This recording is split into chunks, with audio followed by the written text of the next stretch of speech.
that conflict is part of everyday life.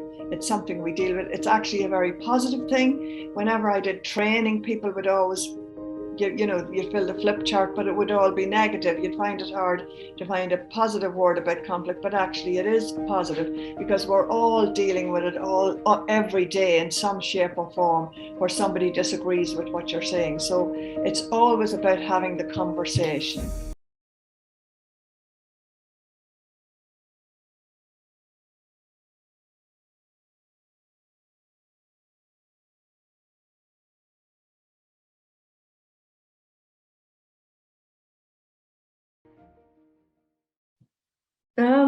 Welcome to the Masters in Coaching webinar for July.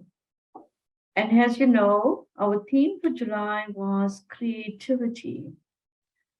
And we have ran quite a few topics centered around creativity.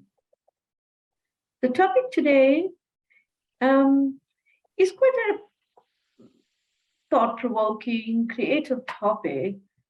And it's not often that we speak about career development within the Masters in Coaching program, or career enhancement, career growth.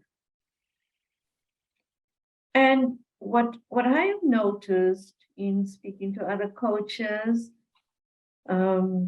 listening to coaches coaching their clients, that this topic was repeatedly coming up, as in clients preparing for new jobs, preparing for interviews, and having some concerns around that, or thinking about how they could better themselves, what more they would need. And of course, this topic also was raised by many coaches as an area of growth, meaning how do they get new work? How are they closing deals? And how are they preparing for interview type questioning? And it's not in particular about all the academia stuff, but it's all about the other part, how do you show up with your presence and so much more. I'm very grateful that Eilish could join us today as an expert in this topic, career coaching. And Eilish has been doing this for quite some time, has designed programs around it, has put in place structures for candidates going for interviews. And she's just awesome on this topic. I'd love to, or I'll now introduce you to Eilish. And Eilish is going to do a short presentation. And thereafter, we'll engage in some discussions. And may I invite you to put up your questions into the chat box. Eilish, thank you for joining us today. Yes, thank you, Cindy. And like you said, career coaching is something that I love doing. And I wanted to say to our audience, our participants today, that, whether you're going to apply or you want to change job, and sometimes it's very common, I noticed in coaching over the years, is people wanting to move out of whatever career they were in and maybe start their own coaching business, or whether it is that you're on an interview board to interview for coaching, or you're coaching someone. This can apply. You can twist this whatever way. I have used it, like you said, for a number of years. I mean, going back a long time. And I can say, hand on heart, that I've had 98, if not 99% success with candidates using this. And the biggest thing I say to you, if you're going for an interview, is to believe in yourself. That's where I start off always.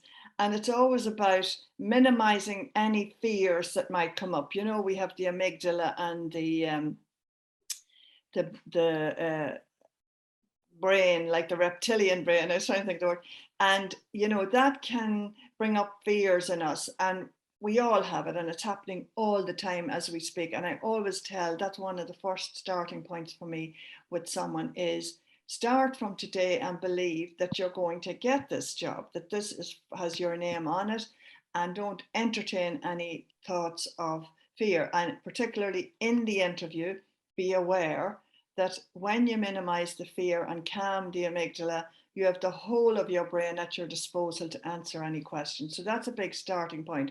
So I'll go through the presentation. I have different presentations, but this is one I picked, and it goes through the methodology used in competency-based interview. This is specifically looking at competency-based interviews. And I will say that I have used this with someone who applied for a career in Amazon, and they have like 14 markers for their, I think it's around 14 of what they want in their applicants, but also there's a whole list of things you can research. So if you're applying for a job, do your research for the company or wherever it is you're going to apply. And this methodology worked for that person. They got the job. They had 3 different parts to their interview. One of them was the technical side, and they went down slightly on the technical. But one of the good things about Amazon is they said, look, we want you for the job. We're going to put you in that part where you meet the technical, and they've upgraded them since to the technical. They've educated them. So it seemed to be a good career. But this methodology was what I used with him. I'm just telling you, it works. So anyway, here goes. I'm Eilish Keown. I'm trained and certified in Conversational Intelligence. I'm an MCC coach with the International Coach Federation. I'm also trained in conflict coaching quite a long time, and many other things, which we haven't time to go into. So I was told this years ago, an interview is a conversation with a purpose. So you enter the interview, and within the interviews I'm familiar with, 3 people will be on the board, and there'll be a chair and 2 other people, and they will have specific roles in the interview, and you will be told that at interview. But if you realize that they are just people like you and I, and that they all have the same brain and the same approach, I try to tell people to use pictures and storytelling. Whatever you're talking about that you've done, use storytelling, because it's very attractive to people. I've sat on interview boards, I've chaired them. It's very attractive. So that's just a general kind of introduction to what I'm going to tell you. So for yourself, try and identify what makes this a good learning conversation for you today. And if you're going for an interview, how can you support yourself in the process? Because you will need supports. And I think it is a good thing to have career coaching before an interview, because let's look at it. You have the edge on people who don't do it. That's what I always tell candidates. People go in and they haven't even thought that they need to do this. And so they haven't rehearsed anything or prepared. So preparation is the key. And as I said, what you're afraid of and how you deal with it. You need to have that sorted early on in your preparation. So there's before I go on to that, there's 3 main points that I would say in applying for any job. It's the job description. So what is the company or the business telling you they want in a candidate? That is the description. They will give you a job description, and that's really important for you to pay attention to. They generally give you a person specification. So that means that this is the job we have on offer, and here's the person we think will match that job.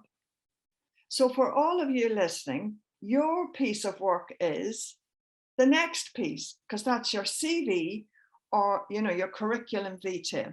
So you're going to match your curriculum vitae to what they say the person for the job must have and the job description. So that's one of the key things I teach.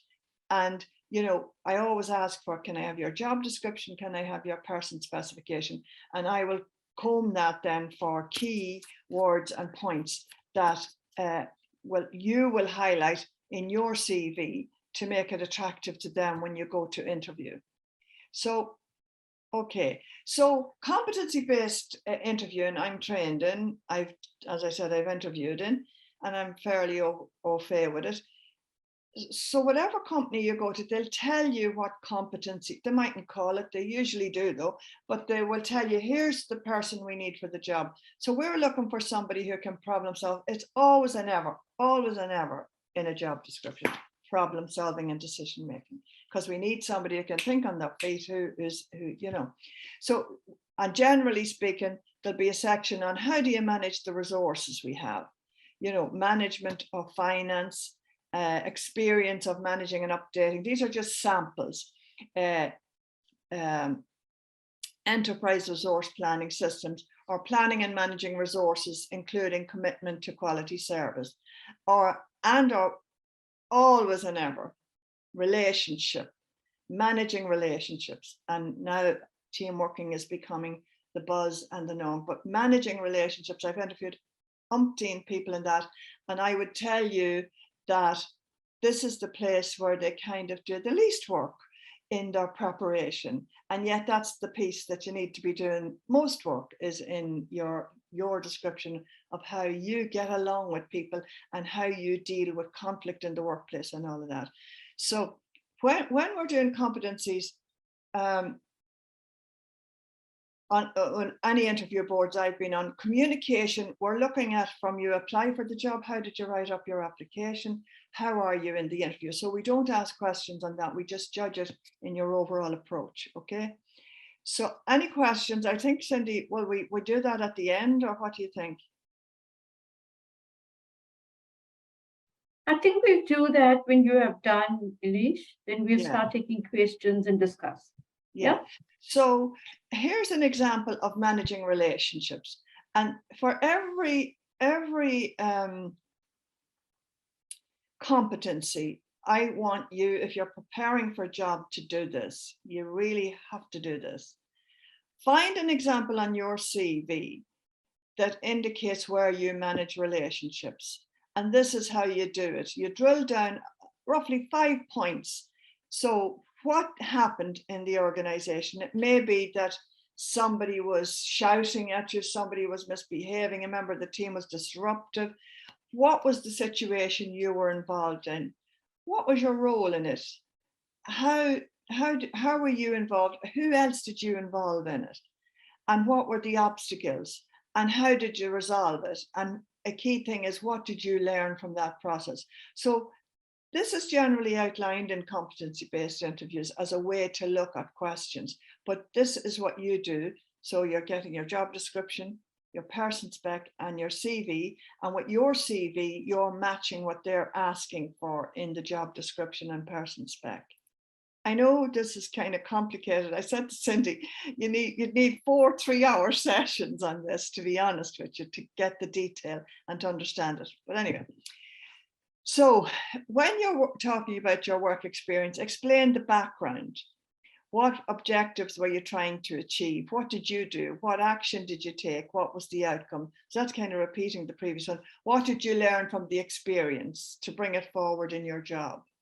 So you may say, well, I took that person aside. I said, Anne, I need to talk to you privately. And you say, what was going on there? I just observed you with a customer and it didn't look good. And how did you deal with that? And what do you think? Is there something going on personally for you?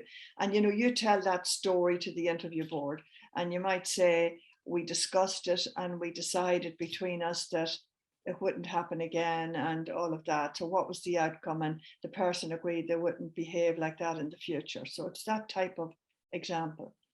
So this is more of it. The questioning, how did you involve in what you did? How did you do it? How did you manage the relationship? Who presented problems for you? And problems are a big part of interviewing. You will be asked about problems. How did you manage it? Give examples of meetings you called, conversations, how you managed staff who disagreed, and how you got agreement. So I had done up the slide, Cindy, because I wasn't sure what our audience was. And this slide and the next one is about what the interview board are looking for. So this is giving you information on why they're doing what they're doing. So I always think of it, and we were trained in it, that it's like a cone, you know, an ice cream cone. Think of it like an ice cream cone. It's very wide at the top, but it funnels right down into a very narrow place. So if you're in an interview and I'm questioning you, and trust me, you find it hard to get by me if you're not telling me the truth. So you start to describe a whole situation, and the funnel effect is drilling down on what you're telling me. So how did you do that? What did you do? So the purpose of the probing questions is to find the context. Who did what? Because you may be telling me something and you may never have done it. To be honest with you, I interviewed some people and they all worked in the same place, but there was, I mean, it was big interviews, but these three people worked in the same unit.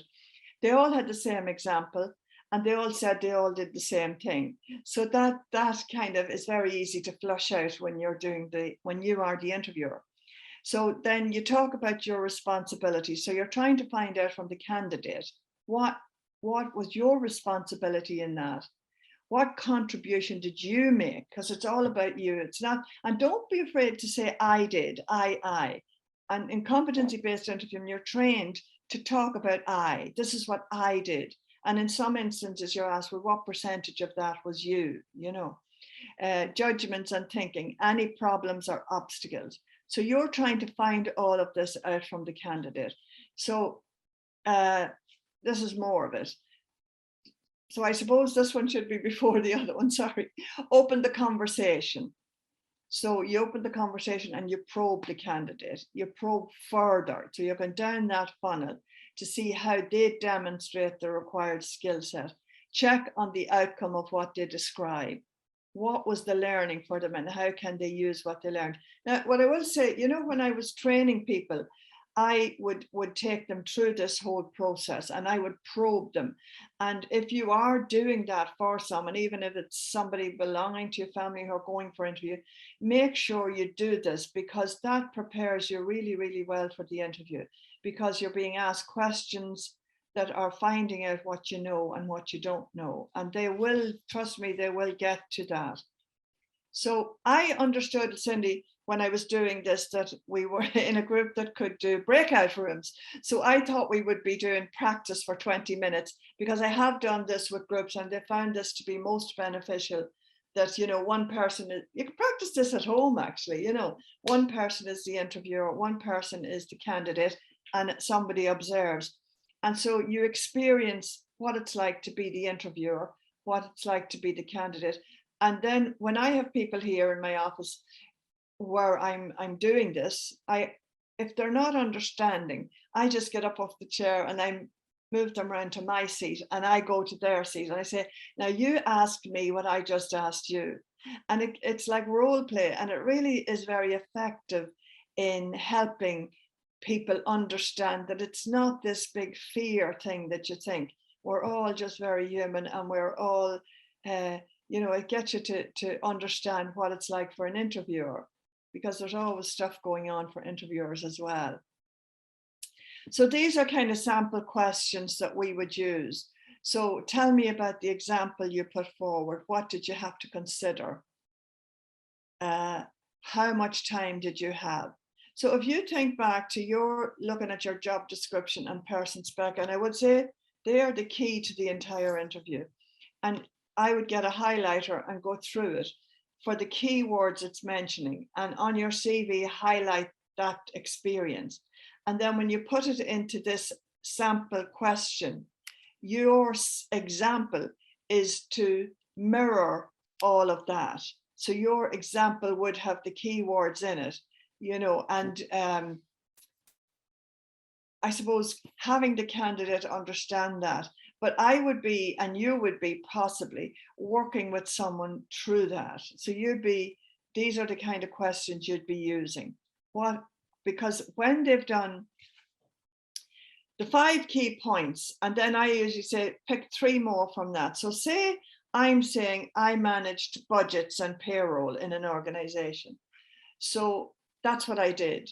But how did I do that? So I bring forward maybe 3 more examples of budget management that I had to, you know, get the financial statements in place. I had to organize staffing levels. I had to whatever, 3 of those, so that you have an examples put forward, because the key to competency-based interviews, it's all about examples.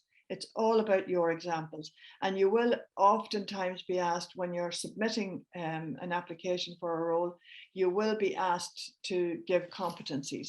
And having the competency completely concise, completely inclusive of what is in that job description and person spec, because they are really the key words, and they are what the company is telling you they want. So they're actually telling you, here's what we want, and you're going to say, I actually, you can't pass me because I have that. I actually know that, you know. So, and then I suppose this was prepared for the role play, you know, the context, the probing.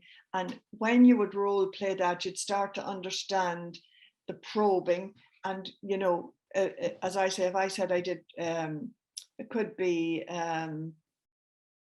it could be planning and managing resources. So I have to, it could be a sales job.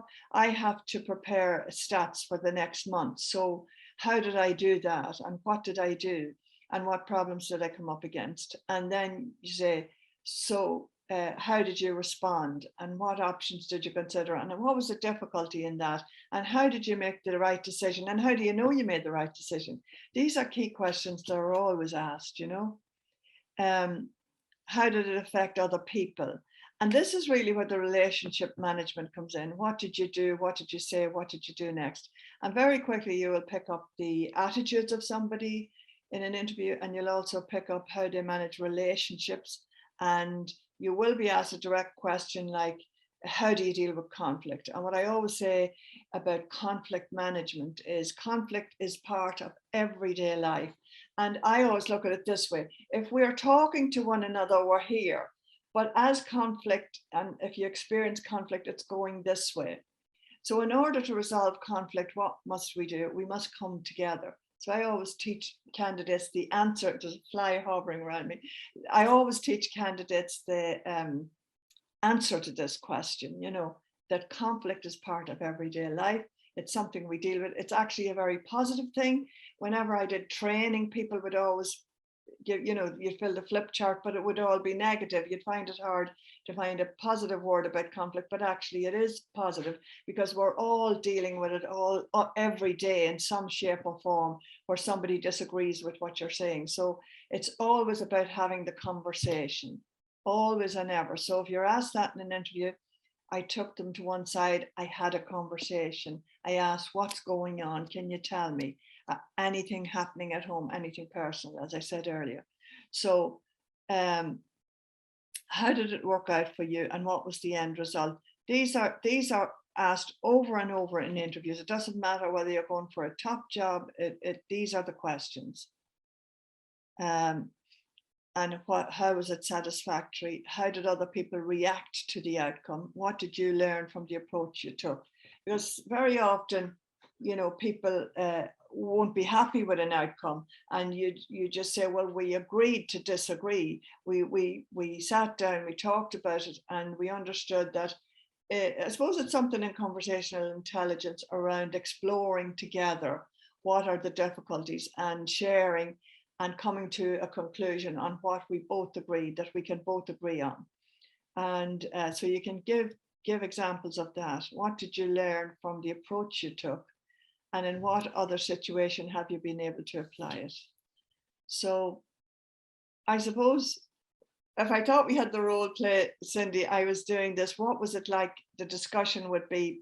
And we can still open up that question. What do you think it's like being the interviewer? Because I've been the interviewer. And you know what it's like being the interviewer? You have a set of questions, and very often in competency-based interviews, they are the same questions for every candidate because you have to be fair to people. And in my experience, when you leave the room, we are all agreed on what the marking is and it doesn't change. We do it as soon as you leave the room. And so what's it like being the candidate coming into the room? So if you prepare well, as I have described, you are going into that room armed with information that you may not have done if you had not done the preparation. You would be going in thinking, yeah, sure, I'm working, say I'm working as a receptionist in a doctor's office. I do that every day of the week. Sure, it's not, I go and I do that. Whereas if you prepare for the questions that are going to be asked, like I said, you have the edge. Like I'd have people in well, all forms of healthcare, dietitians, pharmacists, whatever, and they all got the job, but they all followed this process. So what was it like if you were observing it? It's really, this is really about educating you on how to do a good interview. And you can read all the books you like, but the fundamental thing is, what did they say was the job? Who did they say they want for the job? And I must match that. That's the simple formula. So, Cindy, I think that's what I have in this presentation today, as I say. So I'm not sure what you want to do next. I think that's the end of that presentation. Like there's lots of things you can do, you know, but sorry, I was struggling to unmute myself. Eilish, thank you. That was very detailed, and yeah, I love those questions. A lot of it is still sitting with me, and many of them are very coaching-like. Yeah. yes, yes. I also like what you said about the relationship management, because somehow when there's a tendency to keep focus on the academia of the interview, or the what I have in terms of, there's a match, like you kind of match your education stuff into the what they're looking for.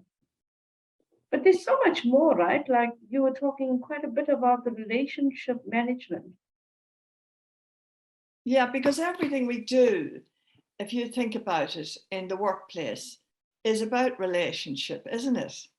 So Yeah. if you need data, if you need figures, as I said, like the sales office is going to the production line, what do we need? The materials, the procurement end of things, like have we the right stock in place for what we need? Everyone has to talk to everyone, and there's all these different departments, you know, and everything is about relationship, isn't it? But in all of the jobs that I have dealt with for people, including the Amazon jobs and other jobs, would include a section on relationships in the competency. And that chap that I had here not so long ago, he had 3 separate 1-hour interviews. So he had somebody, you know, expert in one aspect of the interview. They are tough interviews to get through. The second one he had to do with HR, and they would cross-question you on everything you've said about HR. The third one, as I said, was technological, or, you know, so it was something to do with wiring, and like he was technical, and he had to spend an hour answering questions and that. So when you go for an interview, you must know your stuff. That's one of the big things. You must know your stuff. So if I have people coming in here, which I'd have people for different things, as I said, and there's one of the case studies that I have written was for WBX, and they used it in their sales actually on Conversational Intelligence, was my case study. And it was a nurse who came to me for coaching. Is it okay to tell that story, Cindy? Yeah. So absolutely. She came to me, and she won't mind because she's agreed to all of this. Her name was Laura, and she had been for interview, and there were 300 candidates, and she didn't get the interview. And it was a yearly thing, and it was to study, and you probably have it in India and other countries, public health, nursing, you know, not in a hospital setting, in a community setting, but you had to go to college to train. And so to get accepted into college, you had to do this interview. So I went through this process that I have here with her. And I taught her about the fear, and I taught her about, she was very, very smart, you know. I taught her about using stories and pictures. I said, they have brains like you have brains, and you're going to talk to them in stories and not feel threatened. And I suppose a key thing for Laura, which possibly I haven't said in the case study, was that she was going for a job in the public health system, right, for this training. She worked in the private sector and she needed to know a lot about the public sector, but she hadn't realized that. So I spent 3 hours with her here at my kitchen table at the time. I didn't have the office. And I went through everything with her. And I sent her packing and I said, now there's the job description, there's the person spec. And I didn't give her the questions. I just told her to match her CV with what they said they wanted. And I said, and from tonight on, I want you to picture yourself a public health nurse. I forgot I said this, but she actually gave me that in the feedback, you know. And she came back to me here and I spent 3 hours interviewing her. I interviewed her, I interviewed her, and I interviewed her again. And she came number 24 out of 300. And she got a job locally, which she had to drive an hour or more to the city and back each day as it was.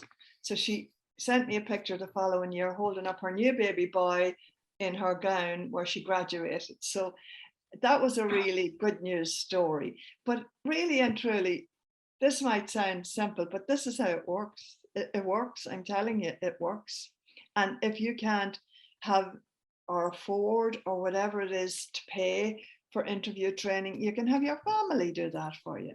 You know, you can find a way, but you must practice before you walk into the room. Because if you walk into the room with no practice, you're going to be too nervous.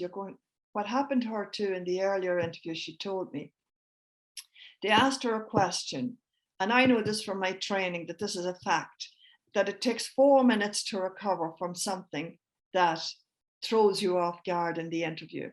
So she was asked a question and she gave the answer, and they're looking at her and they're saying, anything else? And she's saying, I gave them the right answer. And they're saying, anything else? Is there some other thing now? And so I knew what the answer was she should have given them, you know, but I told her what that was. But that made her nervous and she went downhill from then on. So it's about preparation, and it's about, if you don't know something, just say, I'm really not understanding what it is I'm meant to know. And I'd love you to tell me what it is I'm missing. And what it was she worked in the private sector, and they were, the surgeons went on holidays and they hadn't said something like that. And they had to cancel the clinic or the admissions. It was theatre. She worked in theatre. And so she said she brought the patients in the night before for a new date. And I said to her, I know what it is straight away, because in the public sector, that would be seen as a waste of a resource and costing money. You would bring them in on the morning. So I told her, if this comes up in the next interview, you say, I brought them in the morning for their day surgery, you know. So that was really clearly what was needed. But I'm just saying it was about identifying how do you get, when you get stuck in an interview, it is okay. The interview board are people. You just say, I don't understand. And you can't keep saying, I don't understand 10 times, you know. But generally, if you're stuck, it's much healthier to say, because that stops you getting that 4 minutes. And it also said, it can take the interview board 4 minutes to recover if something happens with a person on the panel, you know, so that's another thing to think about. So anyway, that's relationships. It's a big part of interviewing. It's a big part of coaching. It's a big part of everything, isn't it? Absolutely. So Eilish, you were saying that, okay, so one of the things that, well, most clients, most coaches, when talking about interviewing, going for jobs and business, they would say what makes them really nervous is the lack of, as you said, preparation. Yeah, we spoke quite a bit about preparation, how to prepare adequately. Anything else that you notice makes people nervous for interviews? Well, that's one of the things, Cindy, is getting the questions wrong. Or that's a very good question, Cindy, because the simple answer to that is preparation. Because what Yeah. makes you really nervous is not having prepared. And if you know, and I know I'm laboring the point, but if they have told you this is a job, and they're telling you, you must explore every avenue of that for yourself and about what you know. And like in interviews that I have either interviewed for or been part of, there's always a professional knowledge section, or like you said, expertise, like that chap is technology. It could be, whatever. And that part you must know, and that can be marked. Everything's marked, but that can be marked on your abilities and your skill set. But you can pick up marks on the wider things of the managing relationships, the team working, the managing resources, all of that. But professional knowledge is kind of a given, and it's generally speaking, to get an interview, you have to tick that box of professional knowledge. You must tick the box of eligibility for the interview. But once you're in the door, then it's up to you to do the work to get ready for that interview. And it is all about, and always about maybe having some coaching on it. Maybe, I think, honestly, like I've had people here and they just like that girl, but lots of people in her field came to me and they've all got the job. Every one of them have got the jobs that came to me because they're prepared adequately for it. And maybe if you think of it, if you have 300 people coming in for interview and 10 of them have really prepared, well, who's going to get the jobs? Yeah. If you've And I love what you scrutinized your said. CV. Sorry, I love what you said about the I. Use the word I instead of we, because there's a tendency to use we more than I. And then when you use we, of course, the flip side of it is, did you do it or did the team do it, right? That's And of course, I exactly it. think, yeah, you want to show that you can do it too. Yeah, and what you have to show is what I did in the situation. And even if it Yeah. was a team, I did something in the team. Like sometimes it would be like, say I had counselors, or, there'd be a case conference about something. And so what was your role in the case conference? And you need to write it out. You need to write it out what your role was. But then when you've written it out, you have to condense it. I've often had people, like I had one girl came to me and she was applying to be social worker. And as soon as I saw her application, it was already gone in. Or was it? I can't remember. And she answered one of the competencies by telling them everything educationally on social work. And I said to her, who do you think will be on the interview panel? Social workers. They might be very qualified social workers, extremely senior directors or whatever. And I said, so you don't need to tell them the academia of social work, but you do need to tell them about you. So these are kind of minor little errors people make that they're not aware of, because they want to they think they're answering the question, but the answer was, tell me about you in that competency, not about social work academia. Another example I can give you, and it's a health one. I think this girl was a dietitian, and actually she did very well. She didn't get the first job because the person who got it was more senior in her qualifications. But when she sent me the job spec and the person spec, and then she sent me her application, she had worked a lot with people with Alzheimer's and all that type of thing. And that was a requirement in this particular hospital, in this job. And she hadn't mentioned it in her examples. She'd missed it. But, when you're going along with the highlight, that's a key word.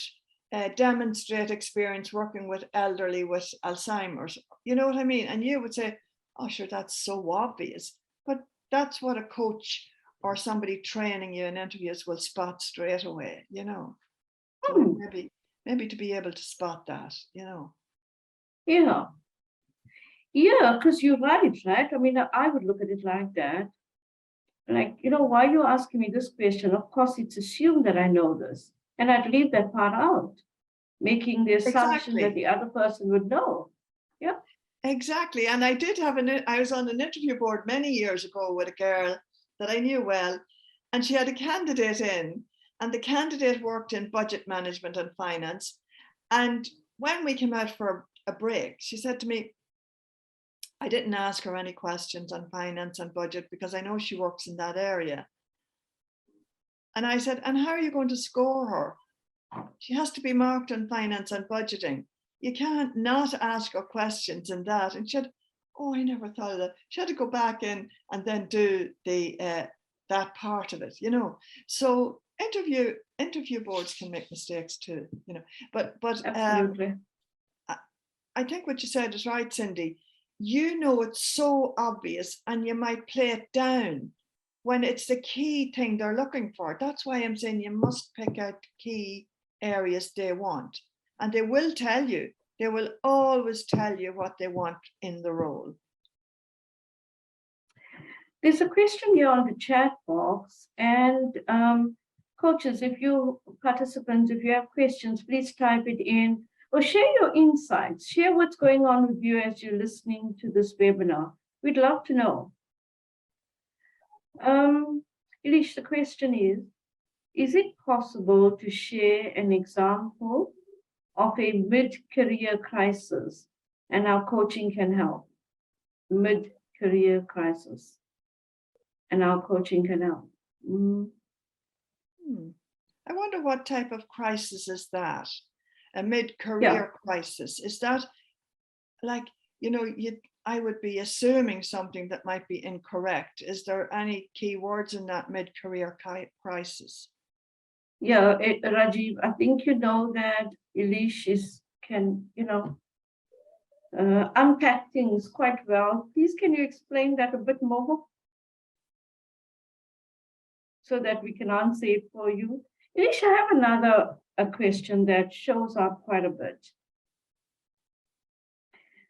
All these examples and scenario that we ask candidates seem to have a past indicator. Yeah, like what have they done in the past? So I want to know this question.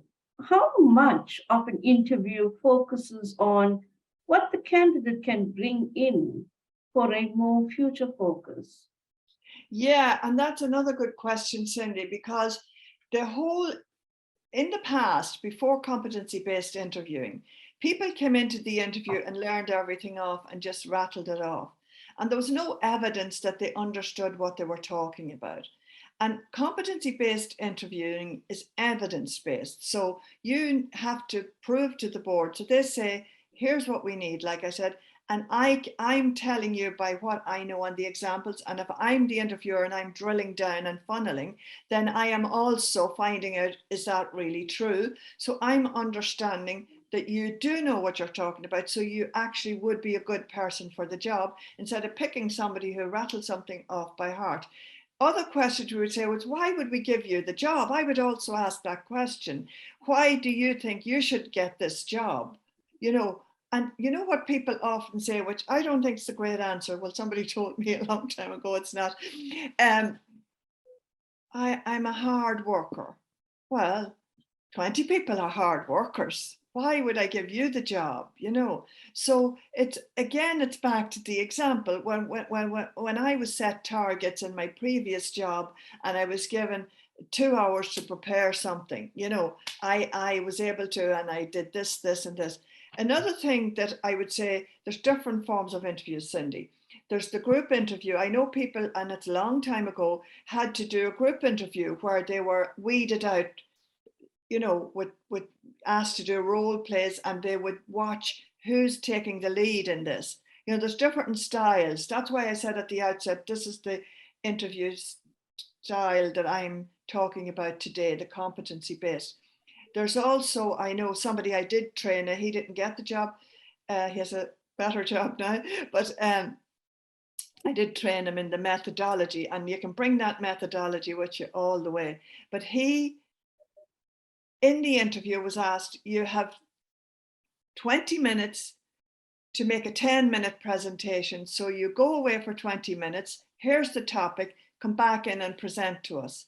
So, you know, some corporations will do that, you know, and he didn't get the job. But in all honesty, in the area that he was applying, some areas the jobs are already taken, you know, so, and I'm not saying that happens a lot, but if somebody's in a job maybe temporarily and the job's advertised, that maybe that person has an edge on other people, you know.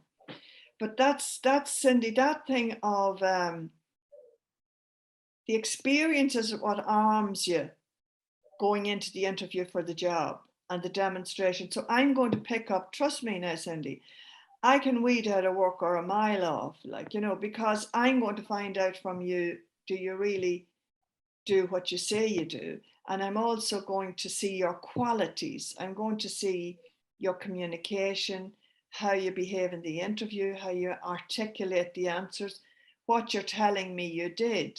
So you're telling me your life story, really. As I said at the beginning, it's a conversation with a purpose, and the purpose for you is to get the job. And somebody used to always say you have to be hungry for the job, you know, and the interview board are looking for the best candidate. They're not, I always say this, they're never trying to catch you out. They're trying to get the best person for the job. Come on. Yeah, Do you have any Eilish, question? yeah, I have a question. Like most often in interviews, at the end you're asked, like, do you have any question for us? So what is happening with that question in the interviewer's mind? Yeah, and I'm asked that too, funny enough, because you know, this we always say, like, I have a whole role that I say if I'm chairing an interview. I explain my role, this person's role, that person's role, and I always say everything's confidential. We'll be writing during the interview, and don't worry about that. It happens for everyone. And at the end, we leave room for you to ask questions. And people always say, oh, should I ask a question? And I said, if you have a question, ask it. But if you don't ask a question, I certainly wouldn't be marking you. It never came into the marking of any interview board that I was on. You know, it's just, and generally people will say, when will I hear that the job has been filled? Or, you know, I don't know. It's a good question that you're asking, you know, but I think it's not a marked question, you know, it's not marked as part of the criteria. So it's just a nice invitation. Yeah, and it kind of rounds off the interview if you have something, you know, and people might say, I brought along my other examples, and would you like to see them? You know, and sometimes we'd look at them, but you know, so that can be a question somebody asks, you know, do you want to see some additional information they have, or something that they feel they left out in the interview? They might say it at the end. You know, when you asked me that question, I wanted to say, you know, that type of thing.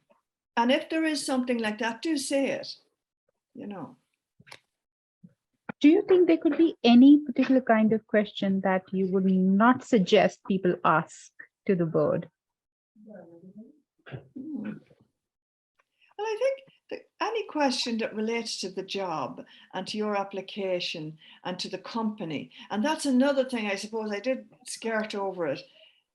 Really, like as I said, that girl, I was amazed that when I asked, she didn't know a lot about the health service, so public service.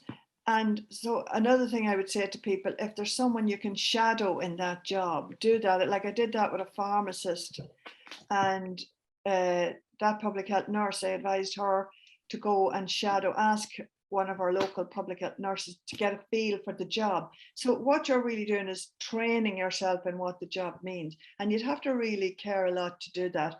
But she did do that, and she wrote in her resume that or the testimonial, that every day from the day I started to train her, she's pictured herself in the role.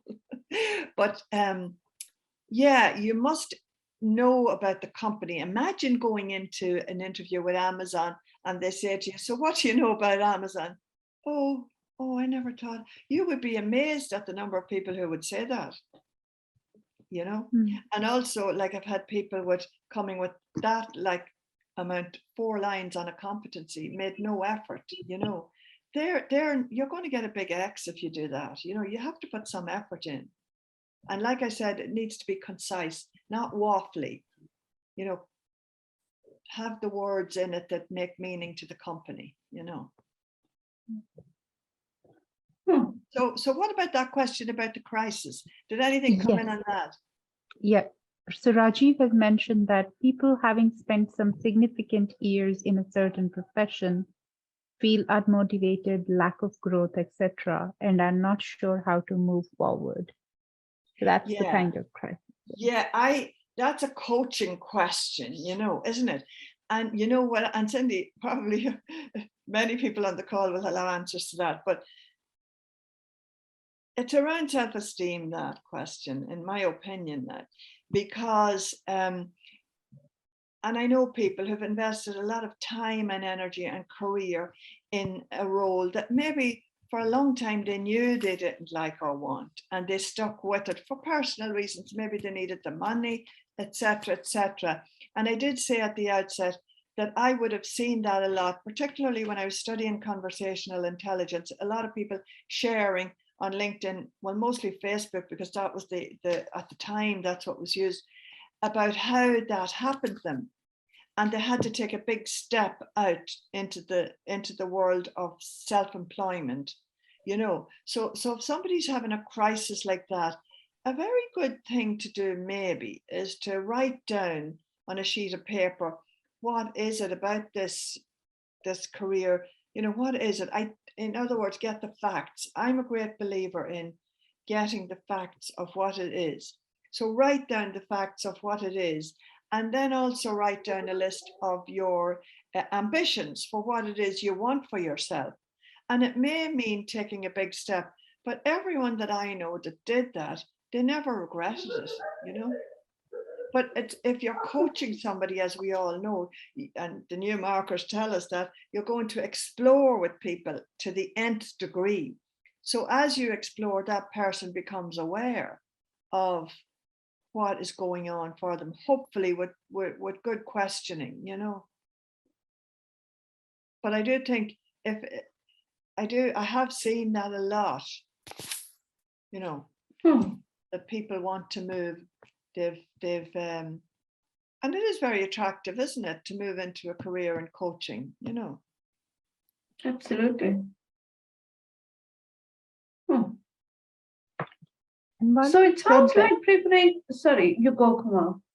So somebody in the chat box also asked a question around, you know, what is conversational intelligence? All right. Yeah. Well, I studied it in 2016 with Judith E. Glaser, and sadly Judith passed away in 2018. I brought her to Ireland and she spent some time here. And conversational intelligence is, I'm a consultant with the Creating We Institute in New York. So Creating We, if you want to know more about conversational intelligence, and you Google Creating We, you can ask questions, because there is actually some training happening in it.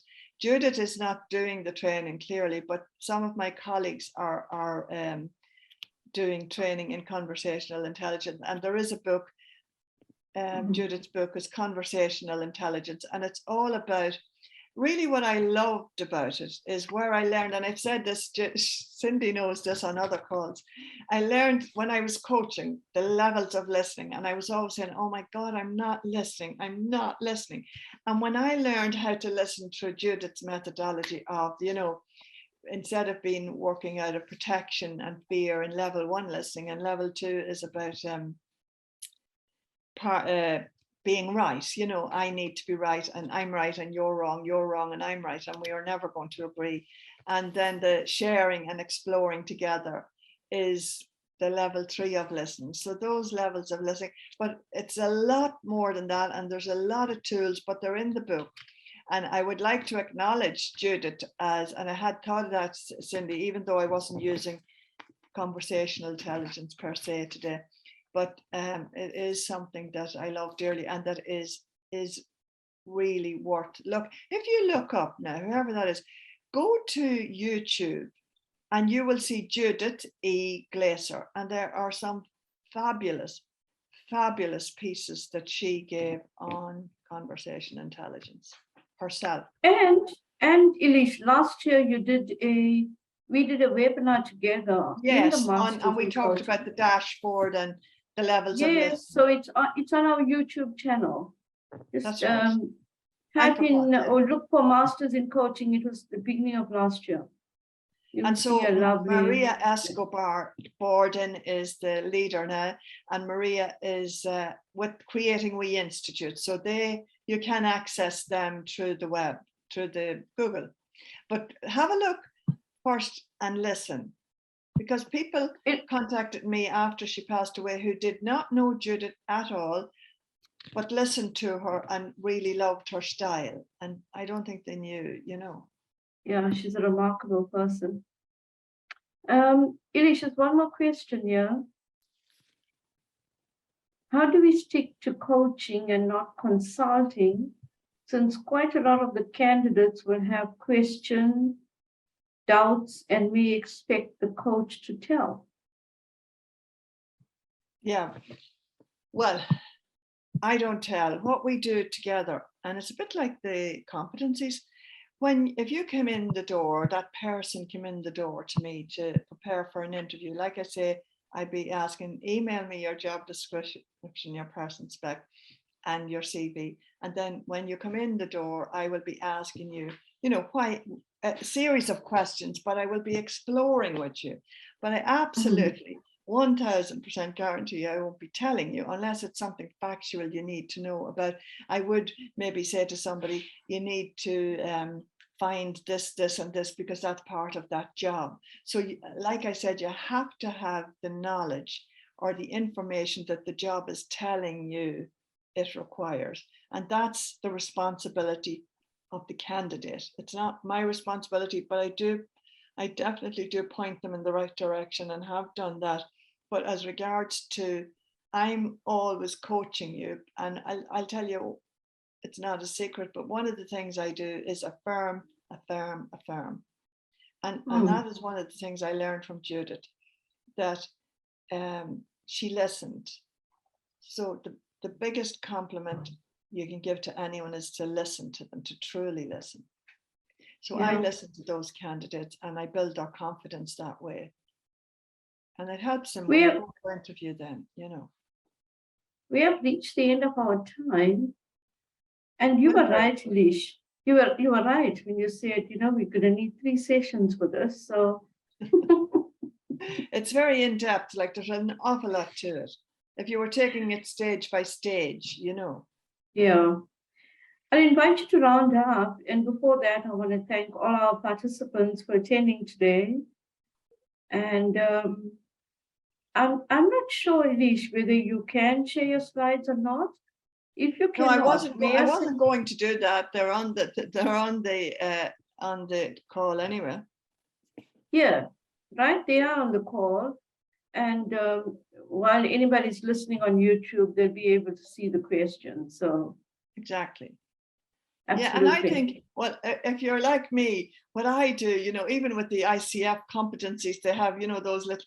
If I'm putting on makeup or in the shower or getting dressed or something, I click on my speaker and I listen, and it goes in over and over. And with Judith's book, I had it on audio, and I used to play it all the time. Play it in the car, play it, and it does filter into your mind how it all works, Absolutely.